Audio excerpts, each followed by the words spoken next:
मैं हूँ कमर शीमा और दोस्तों जिस तरह के आप देख रहे हैं मेरे साथ मौजूद हैं साजिद ताड़ साहब। ताड़ साहब सबसे पहले तो आपके वक़्त का बहुत शुक्रिया। My pleasure, thank you Chima sir. ताड़ साहब एक बड़ी अजीब बात है और वो ये है कि इमरान खान साहब जब से ऑपोज़िशन में गए हैं, इन्होंने भारत की तारीफ़ करनी शुरू कर दी है, भारत की ख़ारजा पॉलिसी की तारीफ़ करनी शुरू कर दी है। कल जो इमरान खान साहब ने जलसा किया परसों, उस जलसे में भी वो डॉक्टर जयशंकर की वीडियोज़ चलाते रहे। अब पाकिस्तान में तो अगर आम तौर पे अगर कोई पॉलिटिशियन इंडियन पॉलिटिशियन या इंडियन फॉरेन मिनिस्टर की कामयाब खारजा पॉलिसी की तस्वीरें लगाए तो अब तक तो उसको गद्दार करार दे दिया जाता है। लेकिन ये अपनी आवाम को बता रहे थे अपने जलसे में डॉक्टर जयशंकर की वीडियोस लगा के ये बताते हैं कि भाई कितनी कामयाब खारजा पॉलिसी है, देखो वो दुनिया को किस तरह जवाब देते हैं। तार साहब इसकी क्या वजूहात हैं? इमरान खान साहब यकदम ऑपोजिशन में जाते ही इंडिया की खारजा पॉलिसी की तारीफें क्यों करना शुरू हो गए? चीमा साहब, इससे 3-4 किस्म के इशारे मिलते हैं। एक तो ये इशारा मिलता है कि ये आप हमारी एस्टेब्लिशमेंट और न्यूट्रल्स के जख्मों पे नमक छिड़कने वाली बात एक। हालांकि दूसरी साइड पे मिन्नते तरले भी उनसे किए जा रहे हैं। और एक तो इशारा ये निकलता है। दूसरा इसमें से इशारा ये निकलता है कि डॉक्टर जयशंकर साहब वाकई एक स्टेटमैन है। उन्होंने जिस तरीके से भारत की, इंडिया की फॉरेन पॉलिसी को सर्व किया, दैट इज रिमार्केबल। ये इसमें कोई ढकी छुपी बात नहीं। और दूसरा, खान साहब जो इसमें से जो निकल रहा है, तीसरी बात कि खान साहब जो है वो समझते हैं कि भारत इस रीजन में, और उनकी तारीफें करके शायद अमेरिका के नजदीक जाना चाहते हैं, क्योंकि इस वक्त अमेरिका की लॉबी भी हायर कर चुके हैं। वो समझते हैं कि Bharat is a better ally with the American lobby. तो इस वक्त मुसलसल कोशिश कर रहे हैं खान साहब अमेरिका की खुशनुदी हासिल करने के लिए, जिस तरह यहाँ पे लॉबी फर्म हायर कर चुके हैं। तो इसमें से कई इशारे निकलते हैं। खान साहब ने पहले भी भारत की फॉरेन पॉलिसी की तारीफ की थी, जानबूझ के एस्टेब्लिशमेंट के जख्मों पे और जो एक खास तबका है उसको बताने के लिए कि your foreign policy is floor. लेकिन एक बात यहां से बिल्कुल खान साहब भूल जाते हैं, जो बहुत टेक्निकल बात है। आपका और भारत का कंपैरिजन कोई नहीं है। उसकी वजह यह है कि वो इकोनॉमिकली स्ट्रांग है, उनके फॉरेन रिजर्व बहुत स्ट्रांग है। वो जहां जाते हैं असला खरीदने जाते हैं, आप जहां जाते हैं आप भीख मांगने जाते हैं। आप खुदा रहा, उनसे कंपैरिजन आपका नहीं हो सकता।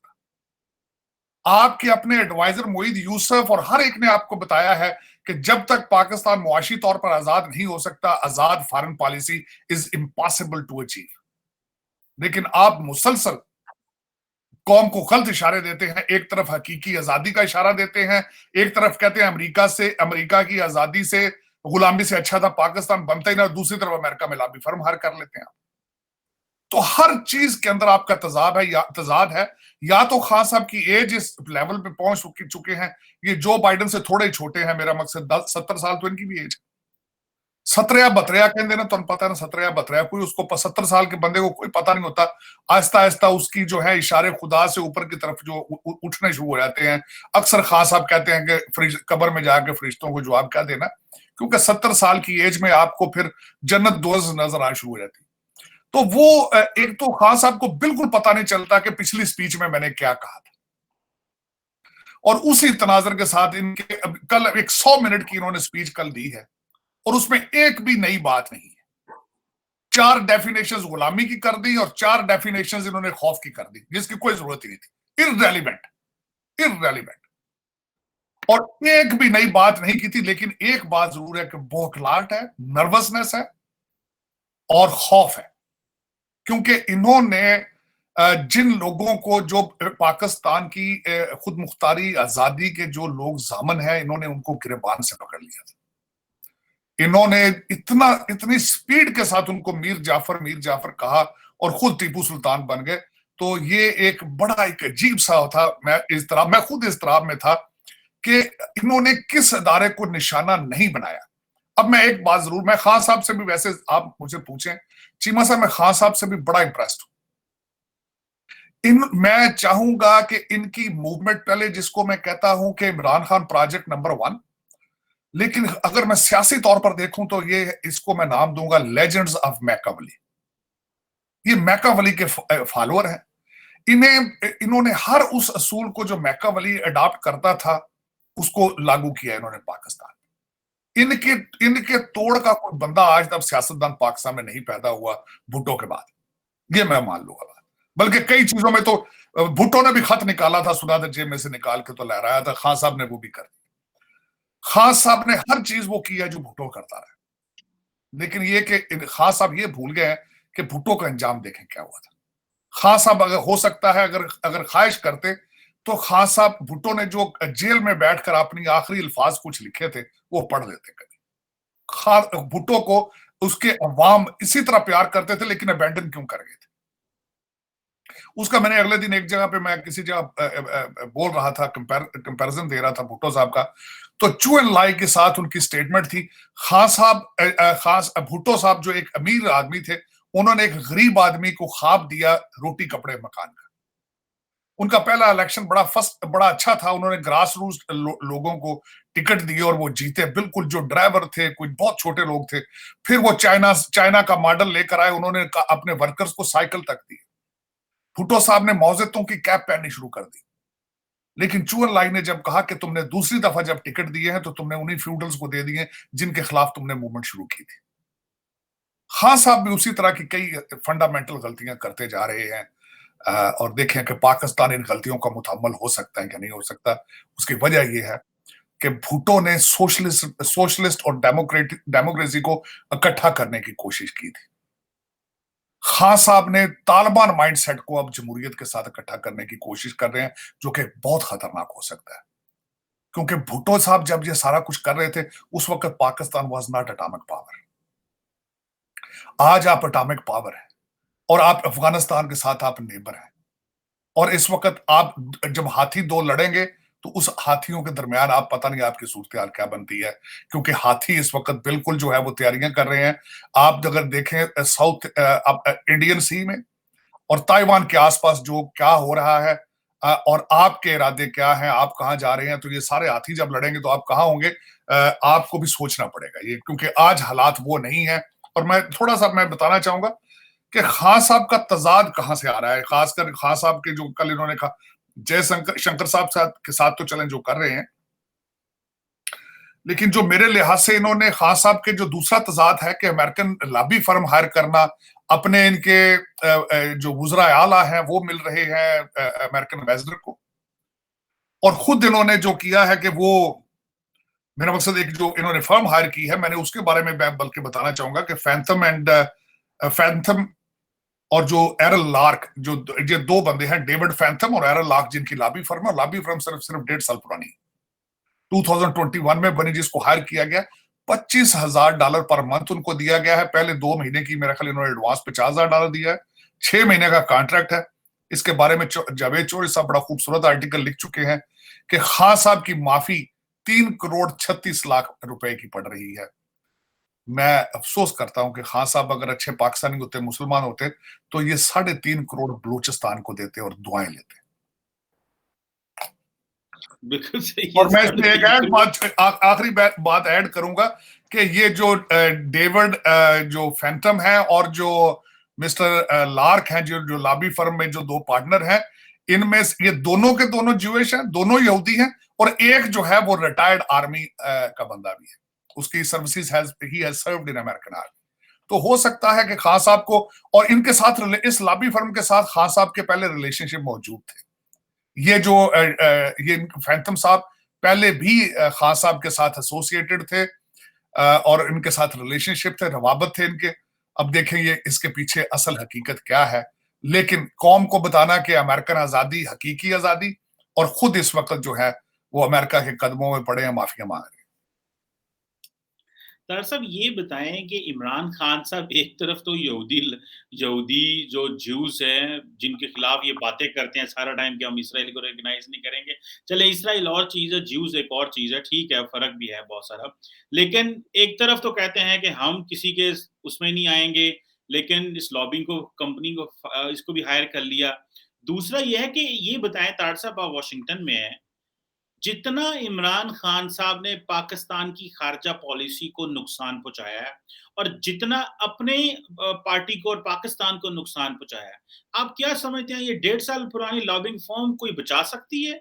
ये इसकी इतनी स्टेट डिपार्टमेंट में, व्हाइट हाउस में, अमेरिकन मीडिया में, अमेरिकन थिंक टैंक्स में इतनी एक्सेस है, या कि ये किसी बंदे ने इमरान खान साहब को वैसी फेवर दी हुई है कोई वहां पे? ये सबसे पहले तो ये जो लॉबी हायर की गई है, it's not to represent Pakistan, it is just hired to promote PTI. और उसके बाद ये कि वो मैंने जिस तरह बताया, जो मेरा सबसे ज्यादा उसमें तशवीश थी, उस बंदे का यूएस आर्मी के अंदर बैकग्राउंड उसका, वो मैं उस पर मेरा फोकस था कि वो उससे कुछ ना कुछ निकल रहा है। वरना वो कहते हैं ना कि ऐसे ही तो खान साहब मामू बन रहे, वो हकीकत में उसके पीछे कोई ना कोई बैकग्राउंड है। He was a colonel in the US army. तो वो उसके पीछे कुछ ना कुछ जो राज छुपे हैं। और दूसरा मैं ये बताना चाहूंगा कि खास इस वक्त यहाँ पे वॉशिंगटन डीसी में ये दो बंदों की 1.5 साल पुरानी जो लॉबी फर्म है, कैन नॉट डू नथिंग। उसकी वजह यह है कि Washington DC is a town of lobbyists. और आज का नहीं है, इसकी तो हिस्ट्री पे 250 साल पुरानी लॉबिज्म की। यहाँ पे तो बहुत बड़ी बड़ी फर्में जो लाखों करोड़ों हायर पैसे लेती हैं और रिप्रेजेंट करती हैं। सारी कांग्रेस और इस वक्त सारा सेनेट उनकी जेब में होता है हर वक्त, क्योंकि lobbyism is part of American political system. लेकिन ये है कि खान साहब का उसके बारे में जिस तरह के कुछ आपके वज़रा ने भी कहा है कि हो सकता है वॉशिंगटन पोस्ट में कोई वो लिखवा दें चीजें, या फिर वो उनका कनेक्शन डायरेक्ट पेंटागन के साथ हो, वहां से इन्फ्लुएंस हमारी पाकिस्तानी एस्टेब्लिशमेंट को जाता हो। अगर फिर डार्ट्स मिलाएं तो फिर चीजें उस तरफ जाना शुरू हो जाती हैं। लेकिन खान साहब, मेरा जो है जो मकसद बात करने का था कि खान साहब पाकिस्तान में कौम को, बच्चों को, उनको गलत सिग्नल दे रहे हैं, उनको गलत डायरेक्शन दे रहे हैं। उनको एक तो 5th जनरेशन अपने इदारों के खिलाफ, और दूसरा उनको जो अमेरिका के खिलाफ उनके जज्बात से खेल रहे हैं, वो ज्यादती है। उसका कोई हल अच्छा नहीं निकलेगा। और मैं चाहूंगा कि आज 14 अगस्त यौम आजादी के आसपास हमारे इदारे जो हैं वो अपनी डायरेक्शन ठीक करें कि हमने आगे क्या करना है, क्योंकि ये सारी क्रिएशन उनकी है। देखें, माजी में अगर देखा जाए तो उन्होंने सिर्फ और सिर्फ ये पार्टी क्यों क्रिएट की गई थी, there feelings and anger against Peoples Party और नून लीग, और फिर दोनों को इस्तेमाल किया। पीपल्स पार्टी को अलग इस्तेमाल किया है, नवाज शरीफ को अलग इस्तेमाल किया है। इस लाडले का जो किया है वो मेरा मतलब देखे ना। अब इस वक्त अगर देखा जाए तो जो पाकिस्तान के हालात इतने खराब हैं कि शहबाज शरीफ साहब कभी बेचारे उनको मौलाना फजलुर रहमान खींचते हैं, कभी पीपल्स पार्टी खींचती है। वो बेचारा कुछ ना करने की सलाहियत रखता है शहबाज शरीफ। इतनी कमजोर, मेरा मकसद, सिचुएशन है जिसकी हद कोई नहीं।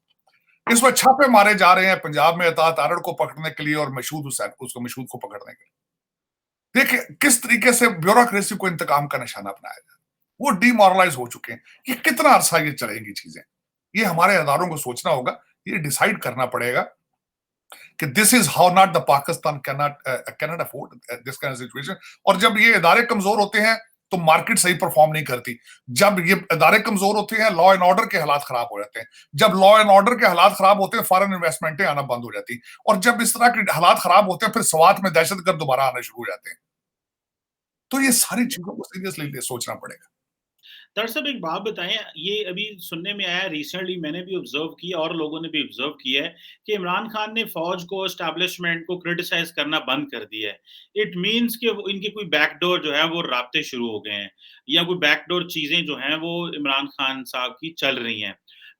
दूसरी तरफ जब ये इंडिया की तारीफें करती हैं तो फौज को गुस्सा तो बहुत लगता है, रैंक एंड फाइल को। लेकिन फिर भी वो फौज जो है वो समझती है कि हम इमरान खान के बाद उस लोअर रैंक्स की बात कर रहा हूँ, हायर रैंक्स की बात नहीं कर रहा, एक बड़ा तबका इनको सपोर्ट करता है।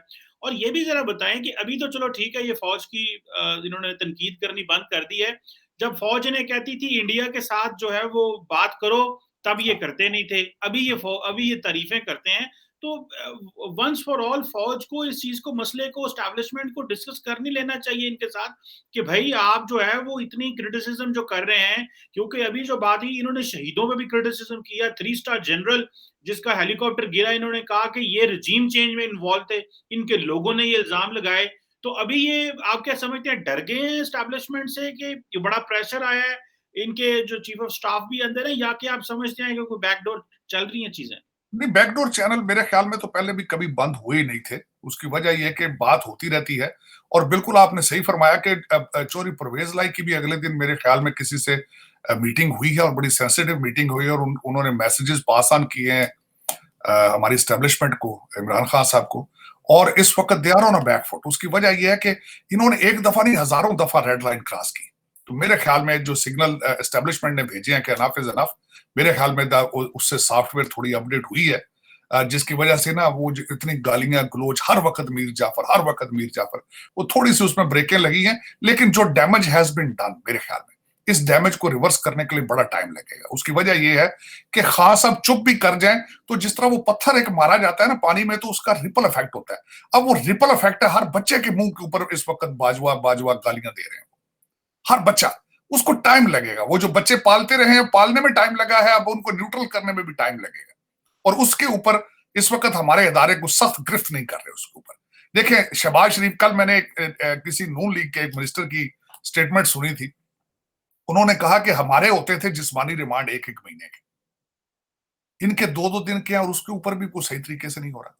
एक मैं बात ये कहूंगा, शहबाज गिल के केस के ऊपर अगर उसको सही तरीके से जस्टिफाई ना किया गया, दैट इज एन एग्जाम्पल।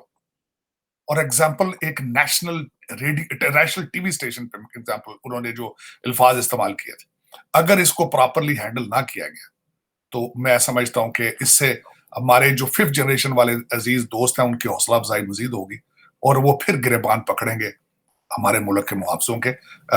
उसके बारे में सोचना होगा, हमारे पाकिस्तान के इदारों को सोचना पड़ेगा कि व्हाट इज हमारी डायरेक्शंस क्या है।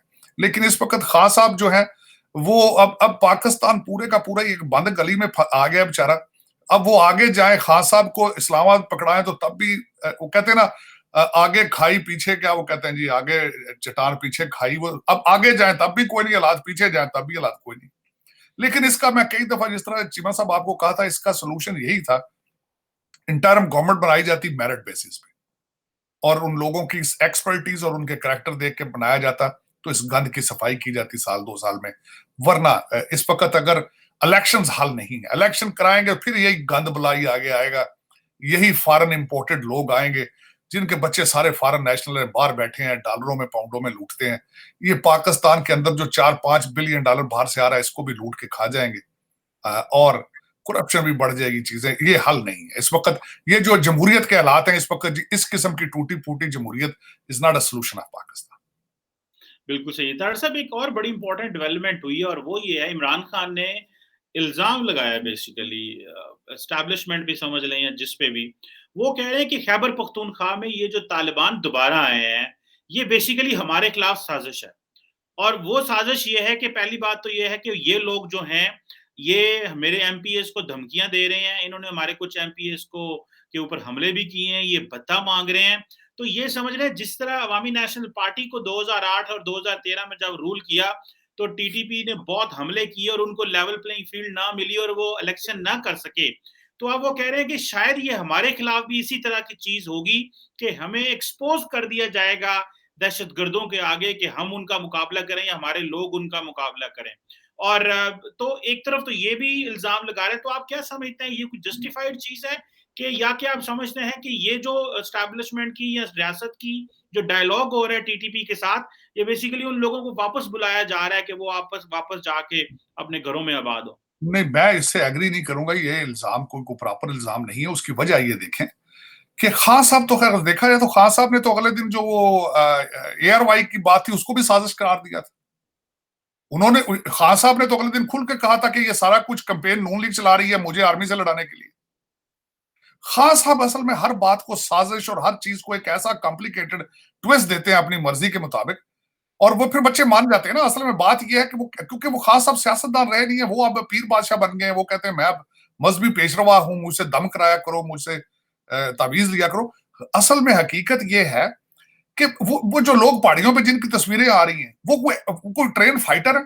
आप इस्लामाबाद पे हमला करने का इरादा कर सकते हैं अपनी पुलिस और एफसी के साथ, तो उनको जाके क्यों नहीं कन्फ्रंट करते पहाड़ों पे चढ़ के? सोचने वाली बात तो ये है। आपके पास सोर्सेज रिसोर्सेज मौजूद नहीं है, आप उस सूबे के अंदर, आपके पास गवर्नमेंट है, तो अपनी एफसी को लेकर पुलिस को उनको जाके उनके साथ आप कन्फ्रंट करें उनको। आपका आपकी गवर्नमेंट का फर्ज बनता है कि स्वात एरिया, दीर एरिया, उस एरिया को, मटा एरिया को प्रोटेक्ट करें आप। और ये कैसे हो सकता है कि पाकिस्तान की फौज जो है वो डेलिबरेटली, इंटेंशनली, मेरा मकसद है कि वो इन चीजों को करे। ये तो दूसरा अटैक है पाकिस्तान की फौज के ऊपर। ये तो एक दूसरी गद्दारी का ये इल्जाम लगा रहे हैं कि पाकिस्तानी आर्मी खुद उनको ला रही है वहां पे आपको कन्फ्रंट कैसे कर। बल्कि मैं तो अगले दिन डिटेल पढ़ रहा था, हमारे जो ट्रांसफर हुए अगले दिन बावलपुर, और जो नई चीजें ट्रांसफर हुई हैं वो भी बल्कि इनकी वजह से हो रही थी। ये जो लोग आ रहे हैं, स्वात वाले लोग जो आए हैं वहां पे, तालिबान, इनको हैंडल करने के लिए उनको किया गया और सारी चीजें, उसके पीछे जो जो भी उसके मुहरकात थे, देवर जस्टिफाइबल। लेकिन ये कि पाकिस्तान आर्मी को या अदारों को ब्लेम करना कि खुदा न खास्ता कि वो इंटेंशनली सिर्फ इनको एक्सपोज करने के लिए वहां पे टीटीपी को ला रहे हैं, तो ये खास आपको चाहिए कि प्लीज ये एक नया एक फितना क्रिएट ना करें नौजवानों के ज़हनों में। ये मजीद तकवीत देगा वो जो मीर जाफर वाला आप जो स्टैंड ले रहे हैं, मीर जाफर वाला, ये इस तरह पाकिस्तान की जड़ें इतनी ना काटें आप। ये बहुत सेंसिटिव मैटर है जो खान साहब ने ये इल्जाम लगाया गया है। मैं समझता हूँ हमारे अदारों के लिए ये लम्हा फिक्रिया है, इस सोच को रोकें इससे पहले कि इससे ज्यादा मजीद आगे जाए। और जो बच्चे खासकर जो एक्सपोज, हमारे बच्चे एक्सपोज हैं असल में इनके जलसों में, सारा कुछ वहां पे कोई रीजनेबल बंदा तो जाता कोई नहीं। वहां पे तो सिर्फ अमीर लोगों के जो बोर हो जाते हैं बच्चे बच्चियां, वो वहां चले जाते हैं। कोई, मेरा मकसद वहां से एक दूसरे के टेलीफोन नंबर लेते हैं, कोई म्यूजिक सुनते हैं, कुछ देखे उसे वो उधर। कल मैंने देखा सारा अबरारुल हक और सारा कुछ, ये क्या है, वो तो एक कॉन्सर्ट होता है इसमें। मैं I don't see it is a सियासी जलसा, ये सियासी जलसा नहीं होता। खान साहब आते हैं, पहले आधा घंटा अपना रिलीजियस सरमन देते हैं और उसके साथ कहते हैं आओ जी अब नाचने का टाइम हो गया, चलो आओ नचिए। तो मैंने आपको ये कई दफा अर्ज की थी कि किसी सियासी पार्टी ने मजहब और डांस इकट्ठा नहीं दिया, खान साहब ने दिया और उसमें कामयाब हो गए। खान साहब ने कहा कि मेरे जलसे में आके डांस करना भी सवाब है, तो बस वो कौम ने बाय कर लिया। वहां दिन आओ जी चली गए थे, आओ चलने उत्थे कुछ जाके नाले डांस देखने तो नाले खान साहब दियां कोई जड़ियां ने वो इस्लाम मैं कसम खुदा के हैरान होता रहता हूँ। खान साहब, आप इस्लाम को आपने कहां से पढ़ा? इस्लाम किस मदरसे से पढ़ते रहे आप इस्लाम? मैं अब क्या कह सकता हूँ। मेरी नजर में तो Islam is very high regards for the religion. मैं सारी जिंदगी पढ़ता रहा हूँ। खान साहब 1 मिनट के अंदर शिरक कर देते हैं, 1 मिनट में कह देते हैं हज करने की क्या जरूरत, उम्रे की क्या जरूरत है, इतने पीटीए वास्ते काम करो, गाने शाने गाओ, डांस करो। तारड़ साहब, एक आखिरी सवाल आपसे करना है। कल इमरान खान ने कह दिया है कि जो मीडिया मेरी सपोर्ट करता है ARY वो बंद हो गया है, और जो बाकी सारा मीडिया है वो मुनाफिक हैं, और वो जो है वो पैसे खाते हैं, वो पैसे लेते हैं, और उन्होंने ARY और वर्सेस सारे मीडिया को इकट्ठा कर दिया।